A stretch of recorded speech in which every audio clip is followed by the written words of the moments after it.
تعالي النهاردة أقولك على أنجح وصفة قرص طرية ممكن تجربيها في حياتك، هشة وخفيفة زي القطن من جوه. كل ما بتضغطي عليها بترجع تاني مكانها. الوصفة دي تنفع لسحور رمضان جنب كوباية لبن، وتنفع للتفريز، يعني اعملي منها كمية وشيليها في الفريزر، ما بتاخدش وقت خالص في العمايل. فلايك وشير لو عجبكم الفيديو، وصلوا على رسول الله عليه أفضل الصلاة والسلام.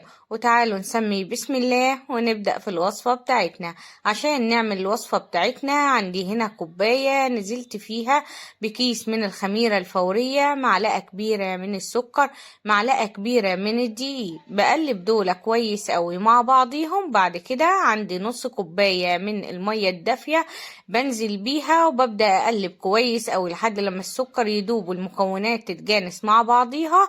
ببدأ على طول أغطي عليهم بطبق واسيب الخميرة معايا لحد لما تتفاعل. عندي هنا 4 كوبايات من الدقيق اللي أخدت منهم معلقة نزلتها مع الخميرة. هبدأ أنزل عليهم بمعلقتين كبار من السكر، ونزلنا بمعلقة مع الخميرة، يبقى احنا نزلنا ب3 معالق كبار من السكر. هننزل هنا بمعلقة كبيرة من الكيك شيف أو نص كيس الكيك شيف، نص معلقة صغيرة من الملح، وبقلب دول كويس مع بعضيهم. وبعد كده عندي هنا كوباية من اللبن الرايب، الكوباية دي اللي عيرت بيها الدقيق والمية طبعا. هنزل كده بكوباية الا ربع واسيب الربع على جنب. لو احتاجته بنزله. طبعا هنا كانت الخميرة معايا اتفعلت، هبدأ برضو انزل بيها. سمر انا هعملها بزيت، يبقى انت هتنزلي هنا ربع كوباية من الزيت وتبدأي تعجني العجينة بتاعتك عادي. اما لو هتعمليها بسمنة بطريقتي فلا، هتبدأي تعجني العجينة. طبعا كوباية الا ربع من اللبن الرايب كان غلف بس، فاحنا محتاجين باقي الكوباية، يبقى احنا نزلنا كده بنص كوباية من المية الدافية وكوباية من اللبن الرايب. وبدأت اعجن العجينة بتاعتنا. بعد ما عجناها بالطريقة دي بتعجنيها طبعا لحد لما تلم على بعضيها زي ما انتوا شايفين، وتنضف معاك الطبق. كنت اديتها 3 دقايق عجن هنا. هبدأ انزل عليها هنا بنفس الكوباية بتلت كوباية من الزيت، من السمنة انا اسفة. وهبدأ بقى اعجنها كويس قوي لحد لما اشربها تلت كوباية السمنة السايحة زي ما انتوا شايفين بالطريقة دي. طبعا اول ما بتبدأ تتشرب السمنة بتبدأ العجينة تقطع معاكي، بتعجنيها كويس قوي لحد لما تبدأ تلم من الطبق وتنضف معاكي الطبق. شايفين هنا، شايفين العجينة قوامها ممتاز، والعجينة معايا ممتازة، بس بجد اعملوها بسمنة هتطلع معاكم جميلة جدا. عندي هنا رشة من الدقيق. هبدأ بقى ألم العجينة بتاعتنا طبعا زي ما انتوا شايفين. طبعا لو اللبن عندك مقطع جامد ومخرز اضربيه في الخلاط وانزلي بيه عادي في الوصفة، هيبقى برضو جميل جدا.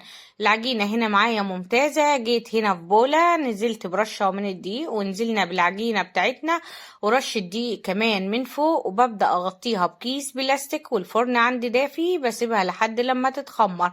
هنا كانت اتخمرت معايا واتضاعف حجمها زي ما انتوا شايفين بالطريقة دي. بصوا، هاجي هنا عندي صينية مدهونة دهنة زيت، هنبدأ نقطع العجينة بتاعتنا لكور كبيرة. شايفين الكور يعني وسط، ولا هي كبيرة أوي ولا هي صغيرة أوي، ما تكبرهاش أوي عشان القرصة ما تكبرش معاكي جامد. شايفين بالطريقة دي. وببدأ أنا أعمل وش زي ما انتوا شايفين، بس عجينتنا النهاردة حاجة كده فوق الخيال. وبرجع تاني أقطع واحدة تانية بنفس الطريقة، وكلهم بنفس الحجم زي ما انتوا شايفين. أهم حاجة تلميها كويس قوي من تحت وتشيلي الزيادة، وبعد كده تبدأي الحركة دي بتنعمي بيها كده الوش. وبعد كده ببدأ أرصها. طبعا بسيب بينها وبين اللي جنبيها مسافة عشان أنا لسه هبططها ولسه هخبزها في الفرن.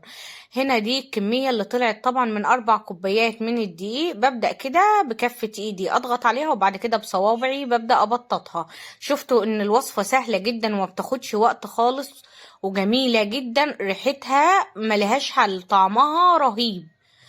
ببدأ ابططها زي ما انتوا شايفين كده، ببططهم كلهم بنفس الطريقة. اهم حاجة تبططيها كويس قوي، يعني ما تسيبيهاش سميكة. هنا كنت بططت الكمية طبعا اللي معايا. دلوقتي بحط الصينيتين فوق بعض، وببدأ اغطي عليهم بكيس بلاستيك. طبعا وبسيبهم معايا لحد لما يتخمروا. اخدوا معاكي تخمير قد ايه؟ اخدوا معايا 20 دقيقة وكانوا اتخمروا بالطريقة دي. شايفين الجمال؟ طبعا دلوقتي انا سخنت الفرن كويس اوي على اعلى درجة حرارة. هدخلهم على الرف الوسطاني، النار من فوق ومن تحت على اعلى درجة حرارة لحد لما ياخدوا معايا اللون ويطلعوا بالطريقة اللي انتوا هتشوفوها دلوقتي. اهو دخلتها على الرف الوسطاني وهنا كانت استوت من فوق ومن تحت. على طول طلعتها من الفرن وببدأ اغطي عليها بفوطة، بسيبها 5 دقايق وبعد كده بشيلها من الصينية بمنتهى السهولة. طبعا بعد ما تبرد تماما ممكن تفرزيها في اكياس بلاستيك لو انت عاملة كمية. تعالوا بقى شوفوا الجمال. شايفين التسوية من تحت عاملة ازاي؟ شايفين القرص معانا قد ايه هشة وخفيفة جدا؟ بصوا كل ما بنضغط عليها بترجع تاني مكانها. لما تجربوا الوصفة بجد هتعتمدوها من كتر ما هي سهلة جدا وجميلة جدا ومقدرها مظبوطة. شايفين الجمال؟ فاتمنى بجد تجربوا الوصفة وتقولولي على رأيكم فيها. تعالوا كمان شوفوا الوصفة. بصوا بلمها في ايدي بترجع زي ما كانت. بصوا شايفين؟ حاجة جميلة جدا والله العظيم. انا ما لاقيه كلام يوصف الوصفة من كتر جمالها. شايفين لونها من جوه عامل ازاي وريحتها رهيبة. فيا رب تكون وصفتي للنهاردة عجبتكم. لو عجبتكم الوصفة لايك وشير وصلوا على رسول الله عليه افضل الصلاة والسلام.